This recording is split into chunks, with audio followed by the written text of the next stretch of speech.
Hello, আসসালামু আলাইকুম। শুনতে পাচ্ছেন আপনি? শুনেন, আপনি হচ্ছে ওই ইজারা তুলবেন বাজার থেকে, বাজারের বাইরে চাঁদা তুলতে আসবেন না কালকে থেকে, বুঝছেন? বাজারের বাইরে কোনো চাঁদা তুলতে আসবেন না, কোনো চাঁদাবাজি চলবে না দেবিদ্দার।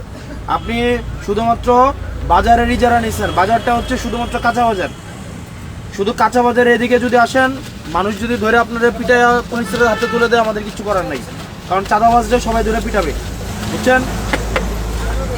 হ্যাঁ, আমি আপনারা কইতেছি, কোনো টাকা আপনি বাজারের শুধুমাত্র ইজারা নিচ্ছেন।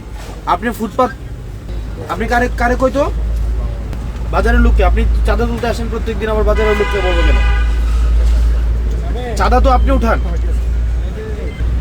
আপনারা বলে আপনি চাঁদা উঠাইতে আসেন না। আপনার কে বলে? আপনারে সুদন ডিলার হচ্ছে চাঁদা তুলতে আপনারা পাঠিয়ে দেন, আপনি চাঁদা তুলেন। আমি যদি আপনারা বলি এবার গিয়ে খুন করে পরে আপনি খুন করবেন? আপনারা যদি বলি যে কালকে গিয়ে খুন করে আসেন এক বাড়ি থেকে, আপনি গিয়ে খুন করবেন? তাহলে সুদন ডিলার যদি আপনারা চাঁদা তুলতে পাঠায়, আপনি কি চাঁদা তুলবেন? তাহলে আপনি চাঁদা তুলতে পাঠালে আসবেন কেন? আপনি কালকে থেকে যেন না দেখি। আর এখানে দোকানদার আপনারা যারা আছেন, কালকে যদি চাঁদার জন্য আসে বাইন্দা রাখবেন একদম। যে চাঁদা তুলতে আসবে বাইন্দা, এই জসিম নিয়ে নাম ওনারা বাইন্দা রাখবেন, বাইন্দা পুলিশ খবর দেবেন।